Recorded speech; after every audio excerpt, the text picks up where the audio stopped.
Today is Wednesday, March 13th, 2019.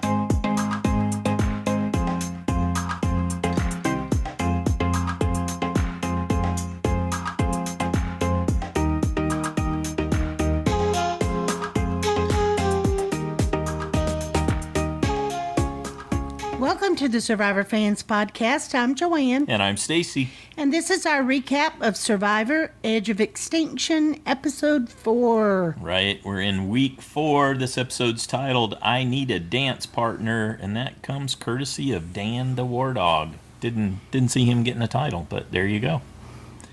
Previously on Survivor at the Kama Tribe, Aurora, Joe, and Aubry are on the outs. They are outcast, as they're described. At the Manu Tribe, Wendy ruffles feathers.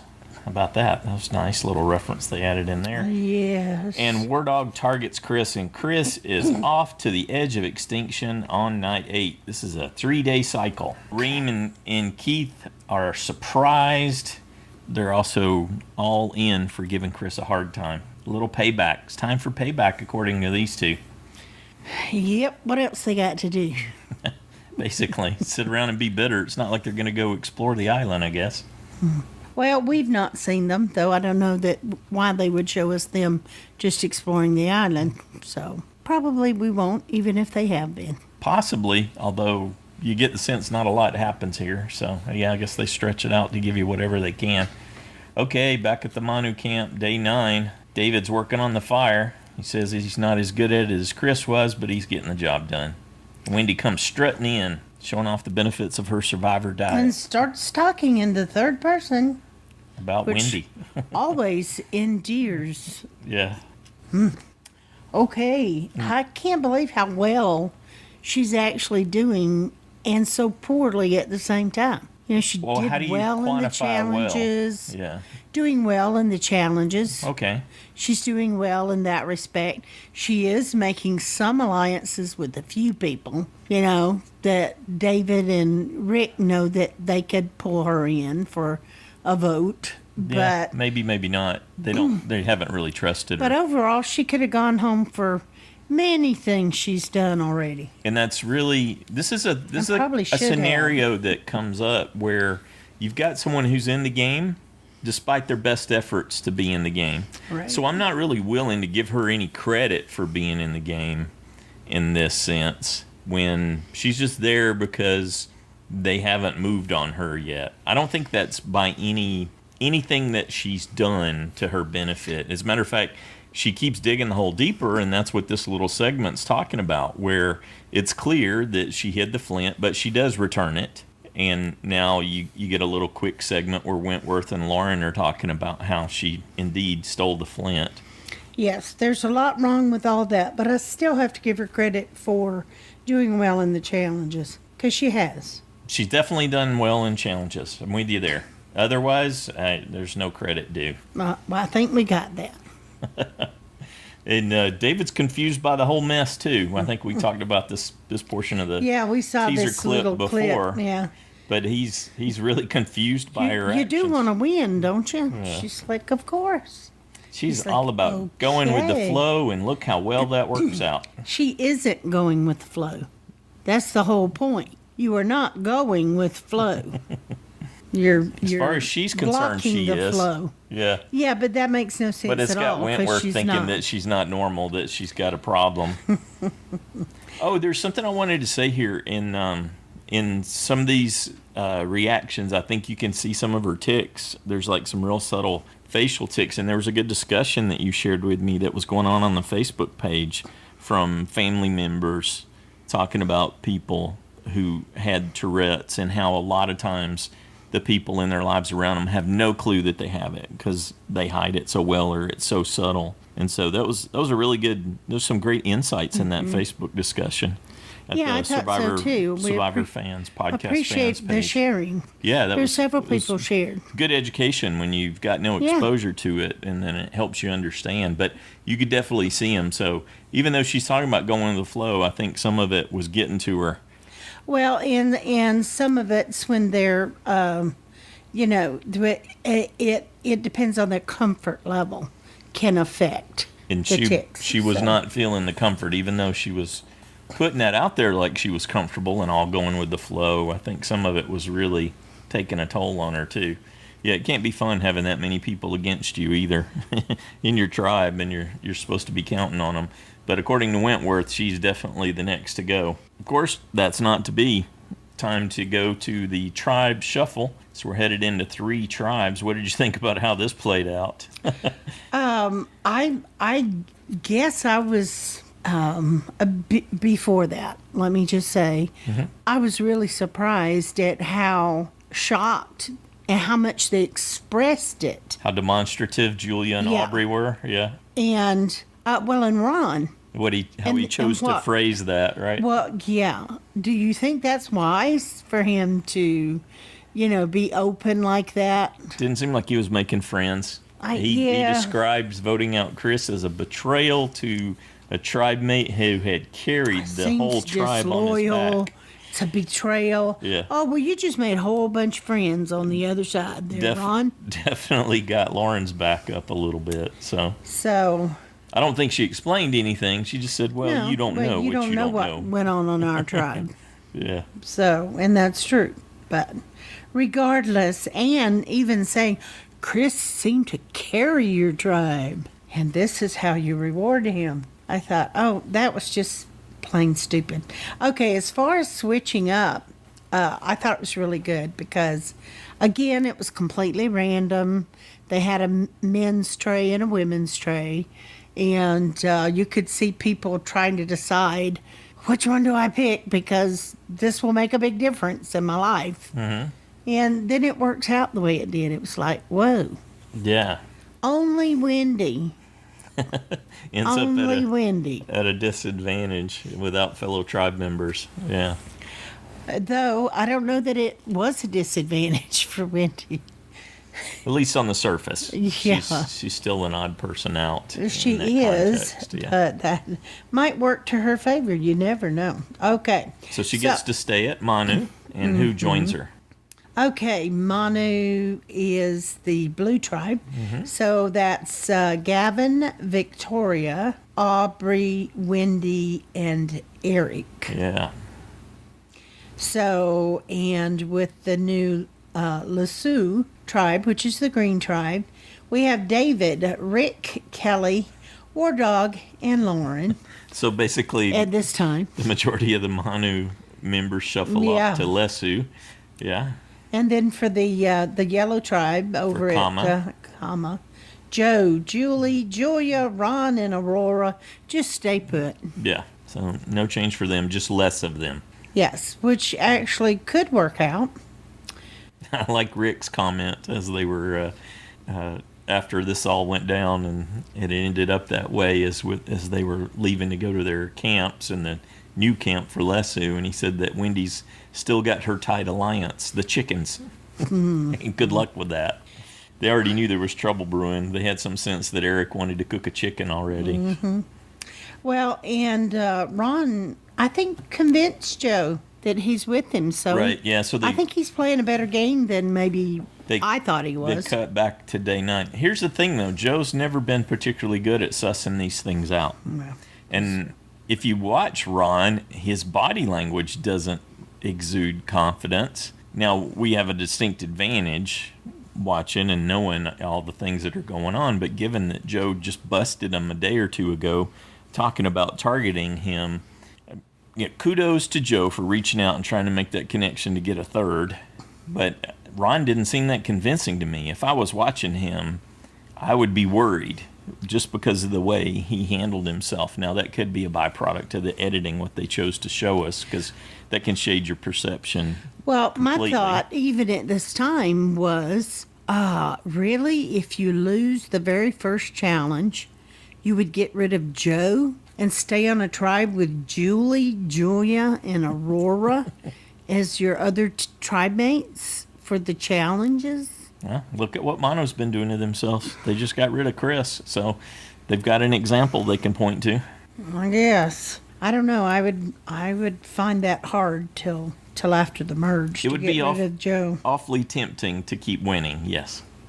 Now, what did you think about that plan? I think the editors had fun with this segment, and Ron really gave it. He just set it up for them perfect, right? Not 20 minutes earlier, I had asked Julia to go check Joe's belongings to make sure he didn't have an idol. Yep. And his plan was to keep Joe there talking Joe busy at the well so that she could check everything. And Joe made that really simple for him. Yeah. And while meantime, Ron's convincing Joe that I'm with you, buddy. Mm-hmm. He's got Julia going through his back. Yep, sure enough. But she didn't find anything, so. Because we know Aubry's got it. That's right. Okay, cut to the new tribe, Lesu, there at day 9. War Dog tells us he has done the math, and that was less than a 1% chance that it would end up that way. Rick's got the right mindset. Look, we just got to at least get second place. That's all, and we'll be safe. They've got very little rice and no shelter. And they didn't even try to make a shelter, did they? Yeah, they were gathering materials. I don't know okay. how far they got, because it ended up being more about Lauren being ill. So she tells us that she hadn't been able to eat and hadn't been able to sleep for days, and that's really having an impact. And she also mentions that she can't eat the rice anymore. It's making her nauseous. And you also see her visibly shake off a coconut. She's like, no, I don't want any of the coconut juice either. So, yeah, she's in a bad space. And we get that clip, too, about her talking about missing her family, which they don't tend to bring up a whole lot unless someone's having a really hard time with it at this stage in the game. Well, she looked sick, though, to me. Mm-hmm. I mean, she seemed to perform okay in the challenge, as good as I guess anybody did, but she wasn't looking good just sitting around back at camp. And I don't know if she was able to contribute anything if they did try to do shelter. So, yeah, probably not a whole lot. She definitely didn't seem functional. Okay, over at the Manu camp, day 9, Wendy's giving a tour. This is our beach. This is the other part of our beach. And let me tell you about all the things I don't like about my old tribe mates, which thrills Aubry to no end. Give you the rundown on everybody. Yeah. Don't like them. Aubry well, even tells the us, ones she did seem to like, she gave it up anyway. Yep, which is why you can't count on Wendy. That's exactly. Trying to align with her was such a horrible idea. You see exactly how loyal she was. Exactly. That's so their perception of her being a loyal tribe member was completely off. But it's given Aubry thrills. She's worried that she's going to have to target her because she likes her so much. Wendy tells him that her tribe were bullies and that Kelly was the godfather. Victoria really just wants to know where the chicken is. Well, and here's Eric's first big mistake. He mentioned killing the chicken. Yeah, Victoria did too. In front of Wendy. Mm-hmm. She tries to throw him off the track. We've got fishing gear. You can fish down here where the sharks are feeding on the fish. Not sure that went over really well. Yep, so it's enough to spook Wendy. She gets up during night 9 and releases looked like they had 3 chickens left, so probably they ate the one, and they still had 3 that she turned loose.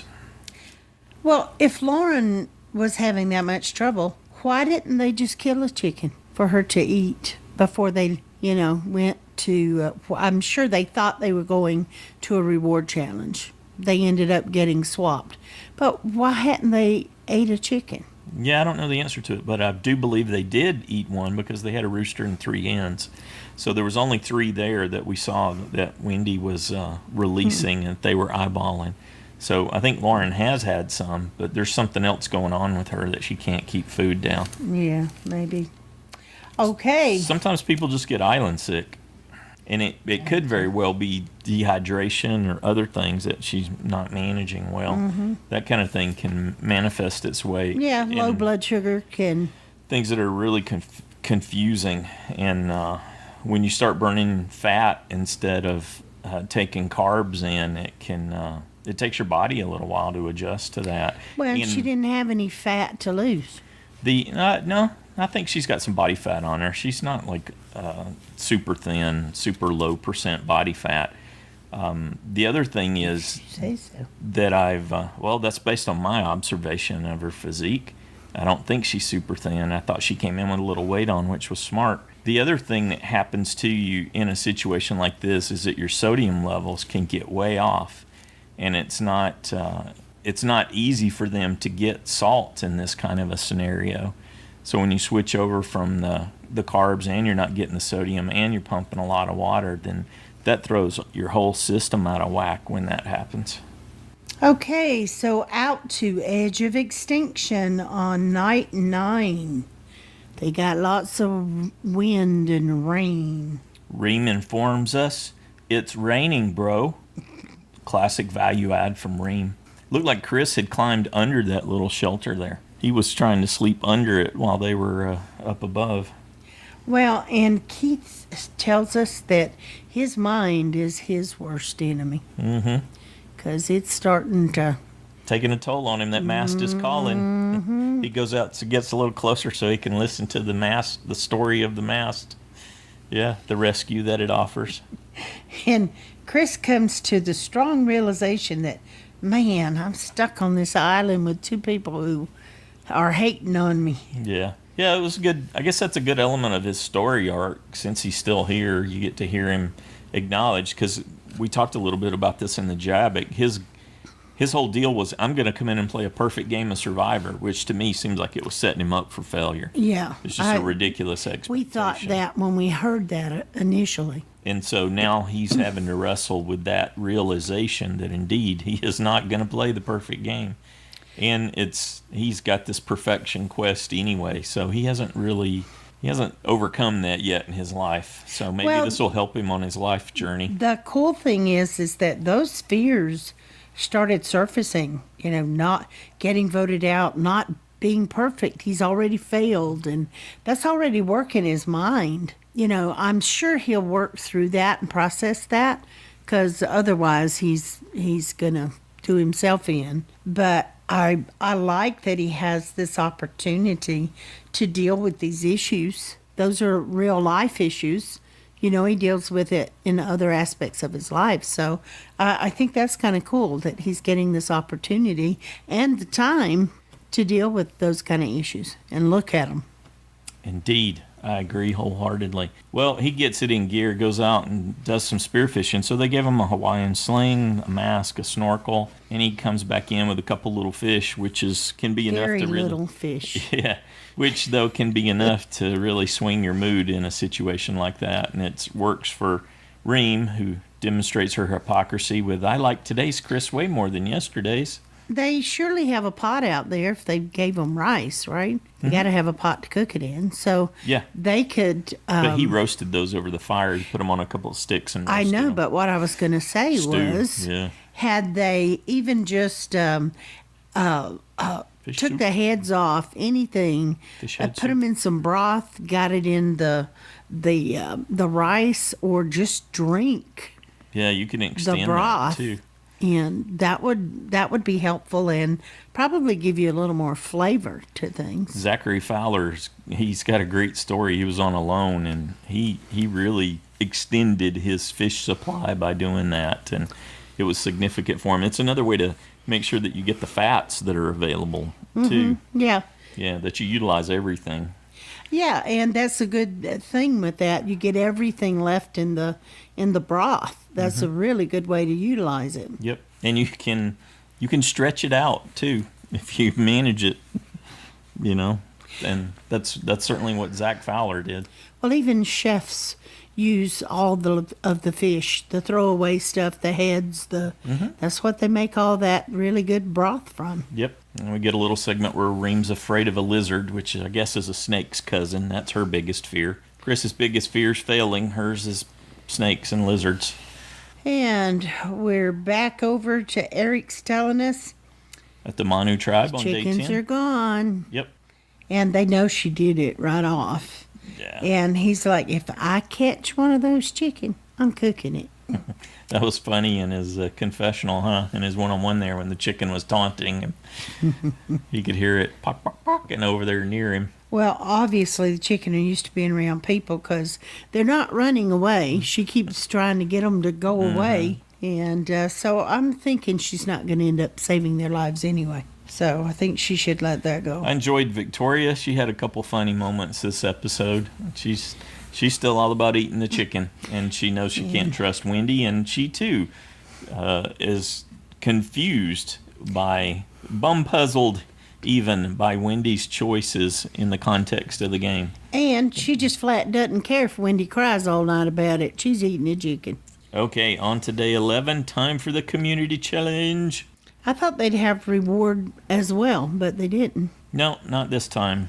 But they did have an extra immunity for that extra Yeah, it was tribe. like a phoenix, right? I don't know. It was pretty cool. Yeah, Phoenix and the Dragon. Okay, so they've got to get over these big A-frame obstacles. With their ropes. And then they've got to attach the ropes to a crate that's full of puzzle pieces and pull it along these rails, and then pull all the puzzle pieces out and solve a puzzle that has the dragon and the phoenix on it. A slat puzzle. And it's pouring down rain, which made the A-frames very slippery. So that was fun watching them manage that, and to see who excelled and how Joe demonstrated the classic Aussie think on his feet kind of strategy to adapt and get his tribe over. I bet he wasn't holding back on these. I bet he was at full Joe. Well, you notice the other people, Joe laid on his back. Mm-hmm. That way his hands are free. To help. That he can help push them up and help do. And the other tribe, I Gavin think it was it Gavin? Gavin goofed it, yeah. Yeah, laid face down and just let them crawl over him. Yeah.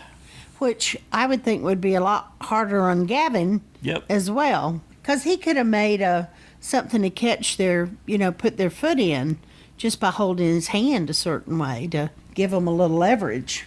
Yeah, this was a good assessment to see where Lauren was physically, because she ended up being important on that first A-frame. She was the member of her tribe that was able to get up first. Yeah, she was. So she still has a lot of physicality to offer in the challenges. And Kelly just couldn't do it. Yeah, like so many aspects of the challenges. I never really noticed that before, that she had that much trouble. Of course, everyone did. It was wet. I mean, that's a given.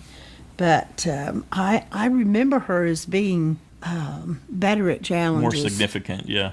Yeah. Okay, but they finally get over the 2 frames. They're not too far behind. That was the worst part. Have to do it a second time. Yeah, I think it might have been, maybe it's a little taller. Yeah, and the angle was a little steeper, so. But yeah, it made for a good challenge as soon as the rain made everything super slick. But the blue tribe got over first, and the yellow tribe actually started the puzzle first, though, didn't they? Mm-hmm. Yeah, Joe and Ron. Yeah. Yep. So they got done with the pulling the crate and everything. Got the puzzle going. Joe and Ron did the puzzle. Eric and Aubry did the puzzle, and then Kelly and David, which they have not been doing that well. Certainly didn't last time. David and Kelly together on the puzzles.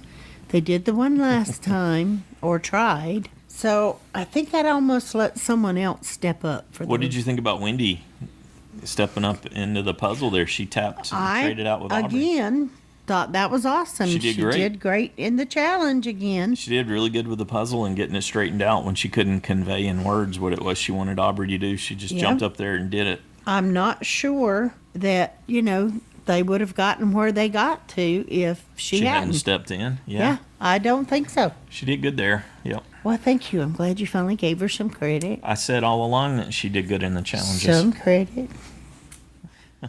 Okay. Okay, so the yellow tribe came in first. Manu came in second. The blue tribe. And green Lesu is loses. off to tribal council. Yep. Lesu the losers. Yep. Kelly informs us in a quick confessional as they head back to camp that they're like the Cleveland Browns of tribes. And she's bummed because now it's time to cut the family. She listened to that tonight and went, yeah, that's before I knew they were trying to get me out for the last several weeks. But David and Rick were after me. Definitely, now I don't feel so bad. Definitely some sad faces as they sit in the rain back at camp. Well, and they look like they'd be a strong group, but they're just not challenge confident. No. And the way they were sitting, it was like there was the four of them and David. And I thought, does that mean David is on the outs a little bit? Is he isolating himself? But no, he and Rick quickly established that they're not writing each other's name down. So David's not necessarily in play. And we know that they don't always get to choose where they sit. That was at camp. I'm not talking about tribal council. Oh, okay. I'm talking about back at camp. We're not at tribal yet. I see. Well, I was. And they're targeting. Yeah, I gathered that. They're targeting Lauren because she's not eating, and that's got them concerned if she's going to be able to last. I can't blame them for that. I would be concerned, yeah, that's perfectly logical, even though David still wants to get Wentworth out. And he tells us he's 100% sure that Wentworth has an idol. So that means they have to target Wentworth's right hand. Well, at Lauren. least he recognized it wasn't a good time. He did not have the numbers. Let's not kid ourselves.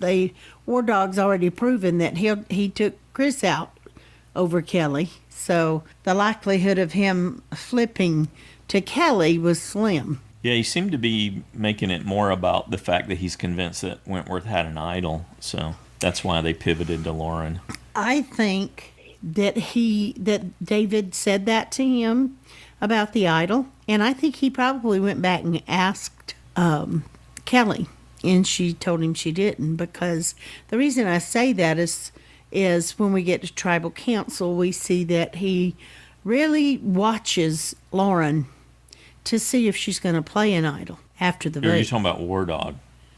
Well, who'd I say? Well, we were talking about David and Rick. So I don't think you said anyone specific, but I see what you're getting at. Yeah. Yeah. No, I meant War Dog. I thought it was super interesting what Lauren and Kelly ended up, who they were targeting and why. Their conclusion is, look, we can't trust that Rick's going to stay with us. He's got the skills to flip on us at the merge and find another way in. Well, and I think they all felt like Rick will be better liked than us.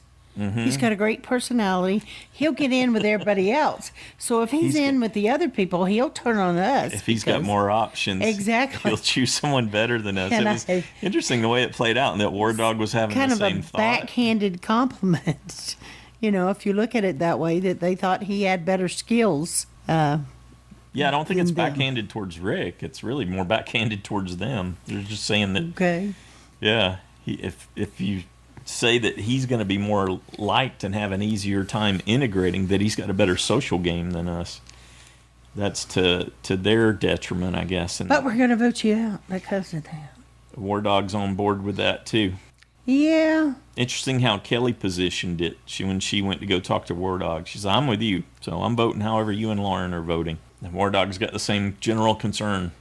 But then he goes and talks to everyone individually, which was a really good thing to do, to figure out where people stood. Kelly does not kid herself about that. She's saying, I know he's not just talking to me. So she's well aware that he's going and talking to everybody else. That he says he's with her, but he may or he may not be. And he has all those conversations, and he comes back to tell us in a confessional, I am the swing vote. That's how things have lined up. That's the position I'm in, and I need a dance partner, which is where he gave us the title for the episode. Well, my thought was, okay, Kelly's saying Dan's really hard to read. Why not vote him out? Yeah. If he's very hard to read and you don't know where he stands. He's been her ally, so I think she's super hesitant to. But I think she thinks David and Rick have too. Evidently, she's not having conversations with them. I wonder if that's because David's so scared of her. I don't know. War Dog tells us he's going to put it all in the blender, and then he'll figure it out based on what color it comes back. And there's no talk about Kelly or David or War Dog being targeted. It's just between Lauren and Rick. Well, I do like that David was selling himself to Dan in that I'm loyal. This is what I'm known for. I am loyal. You can count on me. I thought, good job, David. I think you should be throwing that out there, and because he is known for that. So might as well use that. Tribal council time there. It's night 11. Probst asked Rick to give him an update. That was kind of cute. That was fun. Yeah, I really liked how he did all that on the fly. Lesu is less than we even thought. Full of love and mutual respect. This may be my last report. And they tell us the new camp's a mess and the challenges were a mess and we're just a mess. I like the insight they provided into their perspective on the experience and what it meant to them, why it was so significant, what they were going through, and a tough choice when they didn't have someone that they were obviously looking to get out, like their first 3 boots. But it is good to hear more about how rewarding that adventure really was, even though they're in the middle of a tough decision right now at Tribal Council. Well, and even David sharing, his journey. That he learned that he needed to play, not that he just wanted to, but yeah. Well, that's someone who at that stage in his life, he definitely needed to be challenged and he needed some growth to happen. So it really worked out well for him, that's for sure. Well, that's probably why I was thinking that so much about Chris, that this might be a real stepping stone in his life for him. Because we know that you can't be perfect all the time. Seemed that they really kept their word, like Lauren said, that they had respect and there was no hate. It wasn't going to be an ugly tribal council. But they were going to have to draw the lines. Yep. And it would appear that David should feel like he's on the other side of that line. Though I'm not sure to play out that way, but... You see that snake that they showed up in the rafters there in the voting booth when David went to vote? No, I did not. Well, it's there. Oh, I don't even want to hear it. Now, I don't know if it was up there when he was there, but there was a snake up above. That's how they positioned it. No, there was. Somebody put it up there for a picture. I see. No, I can't even. That makes me squirmy. Okay, the votes are between Lauren and Rick. We see Lauren vote for Rick and Rick vote for Lauren, and they were respectful in both cases. And when the votes, Probst, like you had alluded to before, Probst asked about any hidden immunity idols. And what's interesting, if you didn't catch that, make sure to go back and watch, because at least in the edit, it makes like War Dog is looking directly at Lauren, and waiting to see what she does, do. And then he nods when she doesn't move to play an idol, like he expected. Like maybe now she knows. Doesn't have it. Or maybe he knew. Maybe she has shared something. Maybe. No, I don't think so. I think that was he thinks she doesn't have it, and that's why next on... That was validation. Yeah, next on he wants to target her. That's what the follow-up I thought. But, okay. All right, Rick gets voted out. David says he's sorry, and War Dog gets a kiss on his hat as Rick makes his exit. And Rick's still in good humor. I take it all back. You guys are the worst. But I love you. Go win. Go win. I'm cheering for you. Yay. All right, and then when he's presented with the challenge, he grabs the torch and he heads to the Edge of Extinction. Didn't seem like there's any hesitation or consideration on his part. Not for him or Chris. Yeah. All right. What about the episode? How did it sit with you overall? Did you enjoy it? Oh, yeah, very much so. It didn't go any way that I thought it would go in my mind. Yeah, we both had Wendy to go, right? I did not think that was. Well, my choices in my mind were. I had 4 of them that I pondered: Wendy, Julie, Joe, and Kelly. Were kind of the ones I was looking at. Yeah, I'd say those were all in play. And I just... Not that they were, but... I waited till today even. I rarely ever wait till day of to make my picks. Still but doodling. I was like, well, I just waiting for some inspiration to hit me.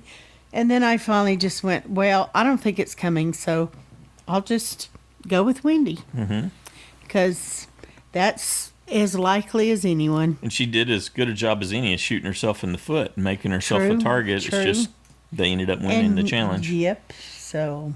Yep. Next time on Survivor, Probst tells us there's a diabolical plan afoot. I didn't get what was diabolical about it. War Dog was just targeting Lauren as he was talking to Kelly. Thinks he and Kelly should pick off Lauren. I wonder if she's still not eating or helping, or because we saw her just laying out on the beach. Yep. So she might be getting weaker and weaker. And that would be a good reason. And my thought is he's like, she doesn't have an idol. She doesn't have it. Maybe nobody's found it. Because since David and Rick were saying they didn't have it, they're convinced that Kelly has it. And my assumption is he asked Kelly, and she said, no, I don't have it. Then I think he thought, well, if anybody has it, it's Lauren. And now that he's convinced she doesn't have it or she would have played it, then he's free to vote her out. And since they're still stuck with the same 2 puzzle solvers, more than likely, there's an excellent chance that they're going to lose the next immunity challenge and end up back at tribal. As Lesu becomes Lesu and Lesu along the way. Kelly tells us War Dog is crazy. I mean, doesn't he realize how close she's been to Lauren? Evidently not.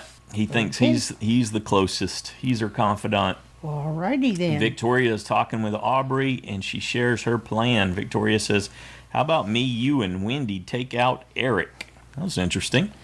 Yeah. I wonder if she really means that. You got some Victoria showing some initiative, which we hadn't seen a whole lot of before. That's true. That's encouraging.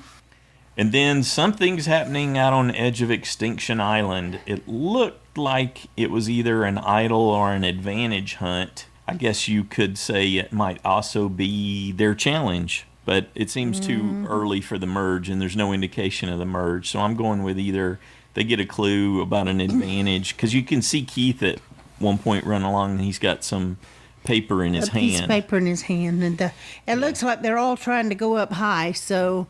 exploring, running around the island. Yeah, finally. That who can get up there quickest, which would, I mean, come on, that would most likely be Chris.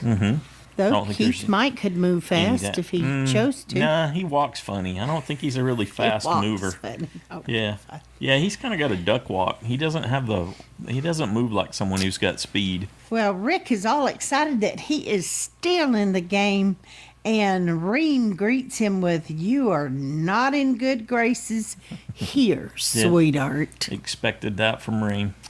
And so if you didn't know, you're not really welcome.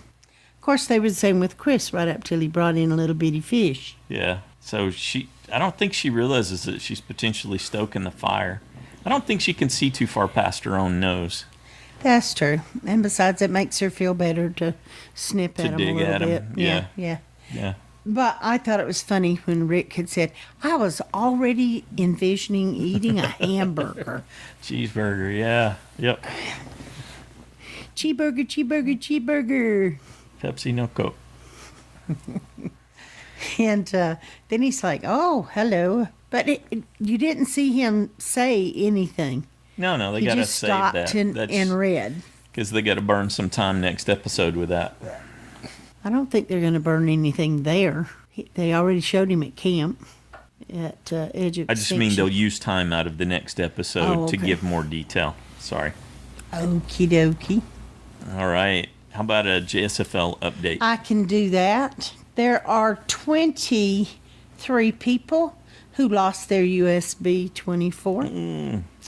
18 people are tied in first with 19 points, including Stacy. And there were 126 people who lost a safe point. That's significant. How many people gained a vote off? 25%. How many got a vote off? 3? 0. Another 0, huh? Well, there was a 1 last week. Last week was a 1 because of the rollovers. 0. Yeah, we were blindsided again. Yeah, okay. That has never happened, I don't think. Okay. You'd have to keep some stats to really be able to say that. No, I can pretty much say that it has never happened. Pretty much. Pretty much. Yeah. Okay, anyway, that's pretty much the stats. For the side challenge, with 19 points tied for first are Dave and Stacy. With 18 points, Jack and Jeremiah. 16, we have Brandon, Cold Mike, Jonathan, Parker, Randy, and Slappy. With 15 points, we have Drew, Jake Kindred, and James and Shannon. And with 14, Brad.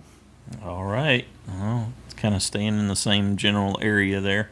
Yep, it's only, 1 point off. Yeah, it can change dramatically week to week. Oh, yeah. Because it's easy to lose 2 points to get it wrong about who's going and lose your safe point. Though there's a 5-point gap between the two tied for first and the bottom. Yeah, that one's a little bit of a stretch. You're still 2 points ahead of me. How about that?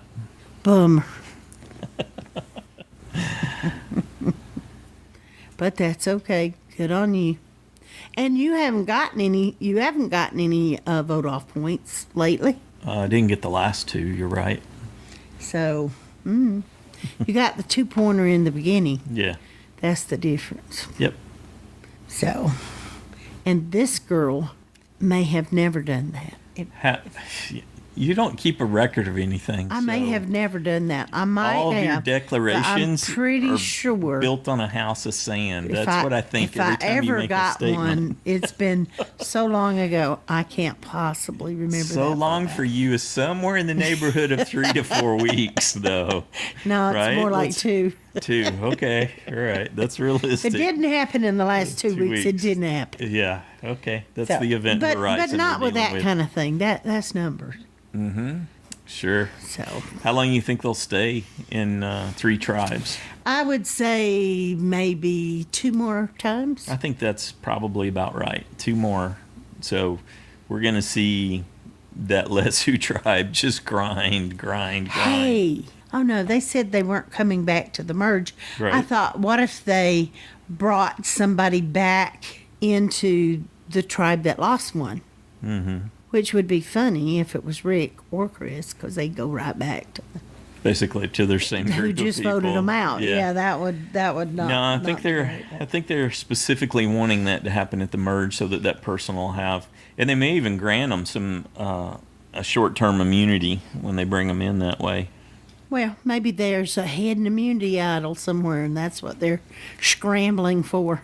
That was my first thought, that they were looking for an idol, and I've thought from the beginning there would be an idol out there. Or a food advantage, a food reward. What if they said, there's one hamburger up there waiting for somebody? Yeah. And you can't share it. So whoever gets to it first. Yeah, possibly. I don't think it's that, though. No, I don't either. That would be rough, wouldn't it? Yes, it would. Just makes the other people resent you more, so... But yeah, I think that's going to be.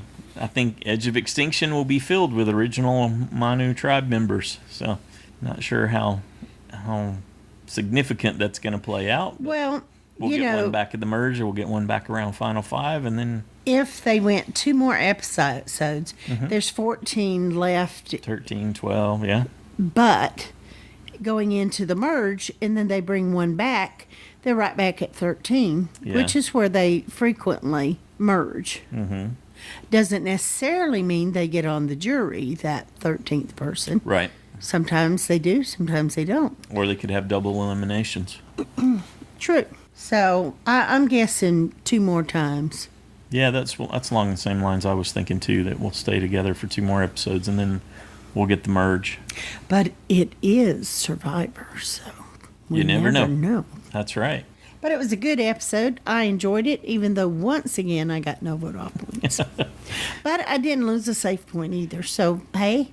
I enjoyed it in spite of not being able to have any predictability. And I will look forward to when Wendy's voted out, though.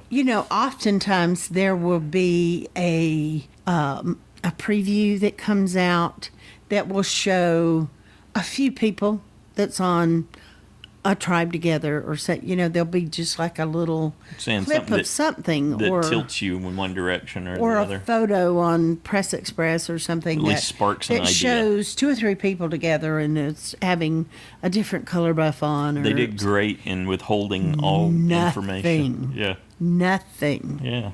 And I was like, wow, they really tightened that down. Yeah, because there's certainly been some seasons where there were just horrendous spoilers about what I don't like spoilers. Or they just straight up gave it away. These are all the people that are going to be on the tribes. You could just tell from looking at a still picture. They used to give stuff away when they didn't realize how closely the fans looked at that stuff and that they noticed. There's still something out there that's got me scratching my head. So yeah, know that it's anything, but maybe not. yeah.